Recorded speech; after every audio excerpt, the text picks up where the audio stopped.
Bentley as Melbourne fans farewelled one of the game's most durable. In the opening minutes, the ball may have been flat, but the tempo was peaking. Jeff Farmer leaving opponents spellbound. It was tug-of-war stuff. Swartz stealing it briefly from 50 metres. Joel Bowden wrestling it back immediately. The difference just 1 point at quarter time. Sensational. The Demons grabbed the initiative and took Richmond head on. Neitz, Gerkic and Swartz all targets in attack, but stopping Farmer was impossible. The Wiz winding up, Melbourne by 18 points. I think he's got it, he has, he's drilled it. Farmer's fifth kick started the second half, but the Tigers still persisted. Campbell continuing to bob up for his third, but whatever ground was made by Richmond, the Demons found a buffer. The Demons came alive and Neitz. Tantrums followed for the paid-up and passionate ones at Tigerland. About the umpire, look at that. Farmer only added to the Richmond pain with number 6. And he's lobbing it too. Jim Steins over the top with his teammates. A must-win clash for Melbourne as Danaher reminded the big man the victory was for him. Michael Roberts, National 9 News. More bad news for the Kangaroos in the wake of... Last night at the Gabba, the Lions roared. The Saints went marching out. Yesterday at the G was Jim Steins' day. And Jeff Farmer was outstanding as Melbourne defeated the Tigers. Friday nights at headquarters and the Cats came back. Buddha and the boys over the Kangaroos. And last night at Football Park, the Bulldogs ruined the reigning premiers. Opening night, round 1, 1999. There's plenty more to come. 7 National News on Monday night with Tim Watson reading the sport. The Bulldogs by 13 points, Melbourne by 17 points, Geelong 6 points and Essendon by 39 points. And the question of the week is, what on earth am I doing at Lincoln Street? At the MCG, there were 71,000 there and the Bombers were away.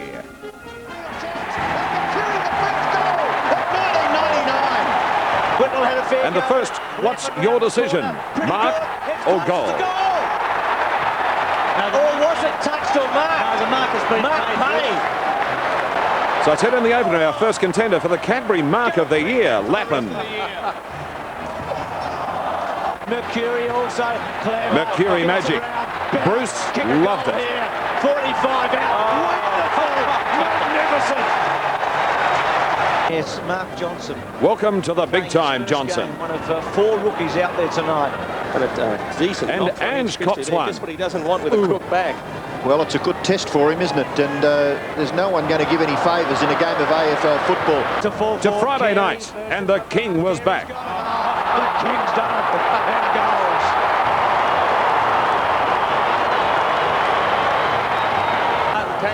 And Arnott kicks his first for the Cats. Threw it on the left boot. And is that a good way to bring your side back into a contest? Good, strong. Barnesy takes on Carey. Defence, a bump to the head, was it, John? Yes. So Carey gets the free kick. Then a clash of the Titans. Mooney on Pike. Don't forget. What's this? Down Now, onto the foot. there it is. Harvey takes a mark of his own boot. Out of the air. This is clever. Burns to Arnott. And Pickett. The goalkeeper was out of position. The Cats were back. The goal's been kicked by Arnott miraculously. Now tell me you're not excited now. Oh, dear me. But Burns keeping it alive from the pocket was reminiscent of Wayne Harms many years ago. Callaway. Yesterday at the MCG, a big bump on Callaway. By Leon Jelly. Swartz and Rogers. Meets him. It's hard and it's tough. Chisholm Here's Robbie and Powell. Powell. Hard here, the tackle. Good tackle, goes right to ground. And Powell cops one in the Balkans. Lamb farms it out, Bowden. Clever play. Chaffee from 48 3/4 metres out. And he has snapped truly. Great goal. Keeps it in play. No mark paid here. All directions. Johnson spread eagles the back. He hasn't But got the bloke in the footy. crowd has taken all the tablets. Buggy's got it. That was a terrific. He's not happy. Surprised that wasn't paid. Can't take it. Farmer was brilliant. Yes. The fans loved it. And he's lobbing it too. Now over at Football Park, they raised the premiership flag, and you'd think they'd have had a bit of practice at this. They finally get it up and then realised it was upside down, travelling beautifully. Scotty West. Speaking of upside down, Scotty West was in the same boat. Scotty West looks to be in trouble. Ben Mark has done his is Ben Marsh doing his knee. This is unbelievable. Marsh is down. Johnson gets the hand pass away towards Hudson. The German full of running and back to his best. And Nicky Winmar was number one. And Winmar kicks a goal as first with his new club. But look at this. The Crows were colliding all over the ground. Straight down. Big pack of players. Great goal here from McLeod, as we've come to expect.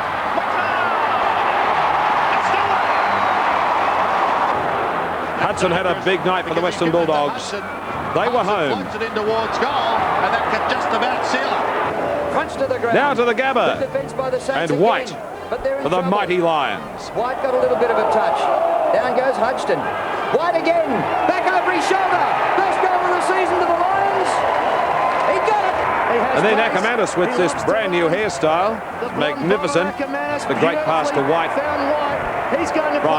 just on the 50-metre line. Another goal for the Lions. Now watch White take this slips catch. I think that's Thompson. It comes off. He collects the ball. And another goal. How's White's reaction then?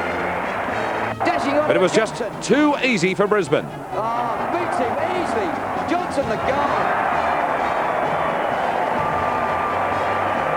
That's when you've got to go at the player with the ball. Well, For St Tim, a night worth forgetting. There we go, big fella. Some of the highlights so far in round one of the 1999 season. Adam Muse, which worked very, very well. Adam Muse had about 20 touches average last year. But what they did, Jeff Gershon decided to tag him on the half-back flank, and John Rombotis followed him all over the ground, and Adam Muse had 3.5 touches. Why isn't he looking at him now? Into the third quarter. So he now had 3 touches. So John Rombotis, who didn't get a lot of accolades in the press, I thought he played very well, and he went down on the forward line, still followed him down, and at the end of the day, John Rombotis was probably one of the best players for Richmond, and that's something that Adam Muse's got to actually cope with in league footy now. They've found out a way to beat him. Okay, and they'll be ready for him next week. Okay, music, goal. Men who score every few minutes. I'd like to see that. That's a snap.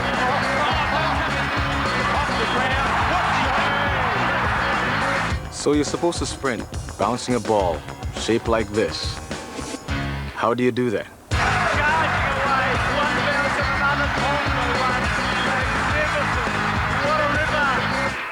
Australia launching men into space every few minutes. I'd like to see that.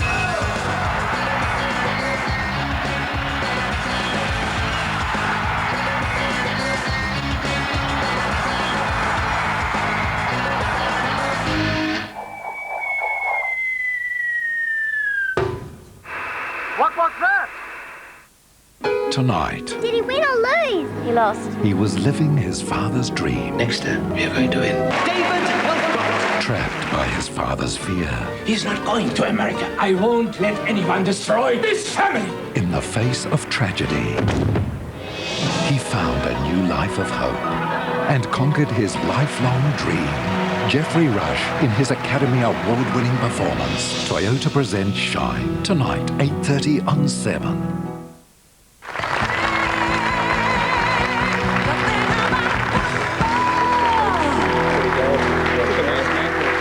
Okay, welcome back to Channel 7 Football. I couldn't hear you, Mud. You were telling me to talk, but I can hear you now. Yes, thank you. I can hear you in the same... My hair's all right, and I'll see you after the show. Well, Gary Ayers has joined us, ladies and gentlemen, the coach of the Geelong Football Club. And those of us who at the MCG, with nearly 40,000 others on Friday night, 40 points down at half-time, still 29 points down at the last change. The Geelong of old, they'll put in a bit of a go. But I wrote down on my sheet in the commentary position, persistence, and you got them tackling. And a lot of people going out of the stadium said, where did this Geelong come from? And perhaps you can tell them, Gary. Yeah, well, Rex, I thought we were pretty persistent right throughout the whole game, really. And even at half-time, I thought we were still playing some pretty fair footy, and we were 7 goals down. So, really, from that point of view, I think we went back to just being able to be courageous enough in our convictions, and we persevered and got the points. Do we have to go back a long, long way to see a Geelong side as tough at the ball and the man with the pill? We have to go back years.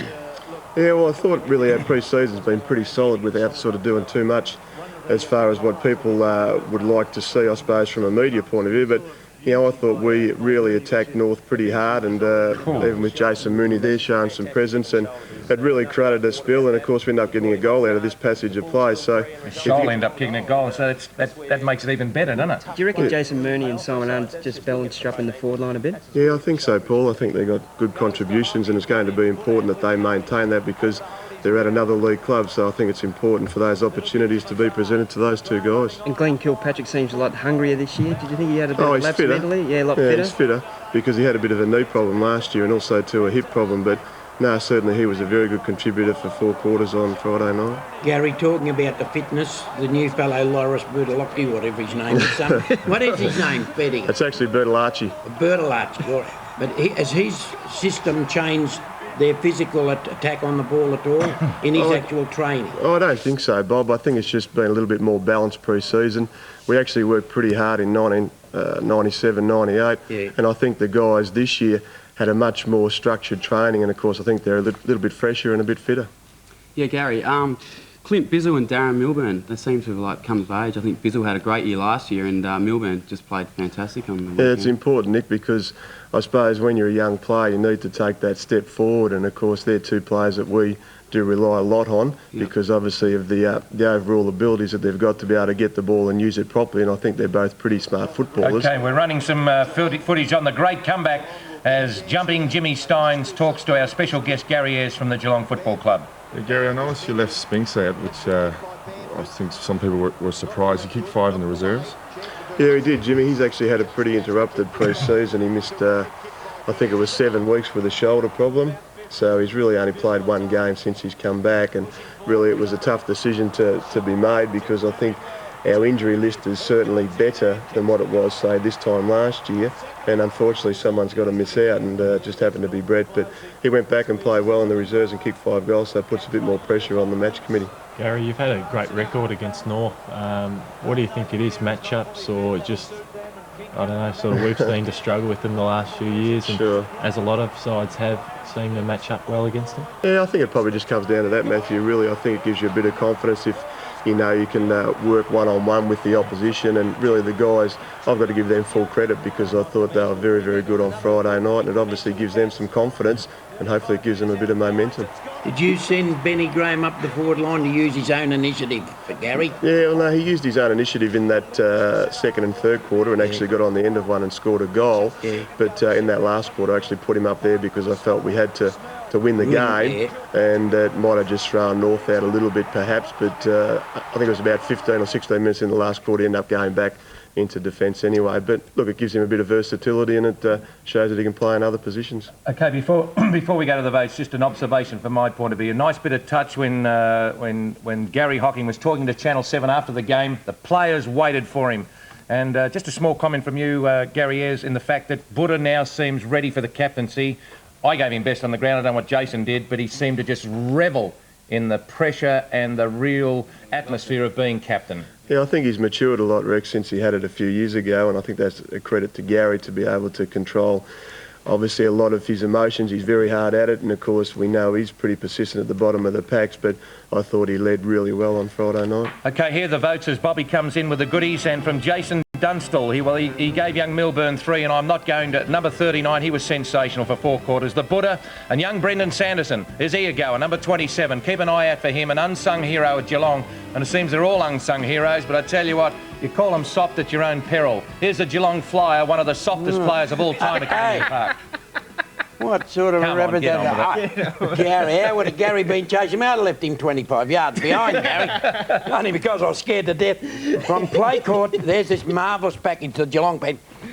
You obviously can't write or something like that because you didn't get in this book too much. I know you launched it. Just a few pictures, Bobby. Oh, just a few pictures. Anyhow, that's the book of Buddha. There's a beautiful football here for you. And I must make it the Great Southern Pie, the only official pie of the AFL. Remember that. And you can have a few. None of the others can do it. But you will love these, Gary, from Don. What's in here? Oh, here's a special. Cam. We got a couple of those down there, although they played all right on that Friday night, didn't they? Okay, Gary Ayers, ladies and gentlemen, Thanks and we very appreciate much, you coming in, Gary. Okay, the things that win and lose matches are whether you can get it through those two big white sticks, and they're called goals. 6-pointers. And Jumping Jimmy and Paul Couch are going to have a look at the contenders for our goal of the week, which may become the goal of the year on Channel 7. Yeah, saw a great goal here by Mark McCurry here. Twists, turns, balances, does a fake. It takes one bounce and balances up beautiful. Great goal by Mark McCurry. Yeah, next goal, I think a handy recruit here for Geelong, Simon Arnott. Little snap on the left foot. Beautiful. Kicked a couple of nice goals that night. Yeah. Blakey handballs off to Shannon Grant here. Just a beautiful balanced player, Shannon Grant. Beautiful technique. And from 50 out, no doubt, 50-metre goal. Sensational. Next goal here, Ronnie Burns in against the Brandy, not much to do. Centres it across, Simon Arnott, beautiful, right foot. You would have done that plenty of times. Socceroos, I reckon, have to get a game. Yeah, great punch there by the Geelong defender here. Winnie Abraham balances up beautiful, right foot snap, goal. Never in doubt, kicks a lot of them during his career. Okay, next goal here, it's come off the pack. Bales rolled it, turned quickly around on the left foot and snapped it straight through. You see a handball off to Joel Bowden, balances up on his left foot and goals. Plenty of left foot snaps there, Jimmy? Yeah, absolutely. This one here is at Melbourne. Chris Lamb's just handballed it out. Chaffee's taken it and kicked it on the left way out near the boundary. Beautiful 55-metre kick. And a very important goal at that time of the game. You see young Nathan Brown here. Done a great job. Come on halfway through the first quarter. Kicked 2 goals in that important quarter and a great left foot snap by Nathan Brown. Next goal here, we've got Darren Jarman. Adelaide sort of head on the wing, probably a bit reminiscent of some of the goals he kicked in the grand final a couple of years ago. There he is, tight near the boundary, right foot. Beautiful pose, straight through the middle. Beautiful balanced player, Darren Jarman. Always confident kicking that. And here the Saints didn't have much to barrack about on Saturday night. Jason Heatley, great right foot snap here, on the boundary line. Probably the best kick in AFL footy. And this next goal is probably the happiest man in the round after kicking the goal. Chris Johnson, right foot snap. At the Gabba, how happy is he? Just won a grand final. 21 games to go. Good on him. And the winner was Mark McCurry. Kicked a great snap there. Beautiful balance. And it was actually the first goal of the 1999 season. Mark McCurry, the thermometer from Windy Hill, goal of the week winner. He may become the goal of the year contender. Well, he is a contender. He might even win it. We're going to take a break, and after the break, we cross the border to Adelaide, and also Scott Palmer in with some scuttlebutt Channel 7's footy. Great player to kick 6 goals in the first game back, and you know his form in pre-season was a bit scratchy, but it was just a great start. Some good marks. They left him one out a few times, but I think overall Melbourne just controlled the corridor, whereas they forced Richmond out wide a little bit. And with Anthony Ingleson closing down Matty Richardson as the game progressed. I thought Matthew Richardson's game was absolutely pathetic. You know, not even a contest. Oh, hang on a minute. That is ridiculous. Well, that is ridiculous. He's on the field of battle playing his guts out, and you're calling him pathetic, and you're up in the press box. Well, he's had 3 kicks and 5 handballs, and his body language is all wrong, Rex.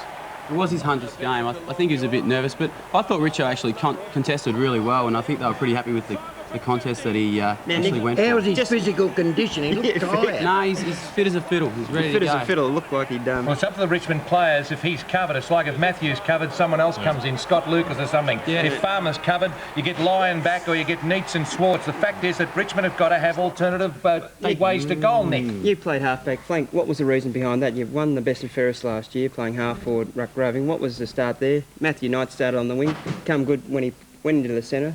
Yeah, look, we just needed... Our back line has struggled with skills, I think, and delivery into the midfield, so... What, you started in the back line, then you worry about winning the game later? Well, no, we actually started pretty good, and we just didn't go away with it. We missed a few goals early, but look, I started half back, and I enjoyed it back there. I kept getting told off for running off my man and trying to get a kick, obviously. But you're a natural ball player. That's a pretty fair play, passage of play, Richmond, too. You're not talking about a destroyation here. You're talking about a side that lost. But I tell you what, they were OK, Richmond, in parts, and they've got plenty to work with, Nick. I think we had a real go. And Geesh was pretty happy after the game. We had a real crack. The only thing that let us down was our skill level. And we've got to work on that, and we are working on that. And also goal kicking. We've got to really, when we've got a side like early in the game where we thought we'd control the game, we've got to really bury them. Now, the Matthew Richardson of old would have gone back and had a shot and might have missed it, might have got it, but he was a team-oriented player. Don't get on his back. Matthew, you stick it right up this bloke from down at Boggy Creek because that's a cheap shot. And Nick,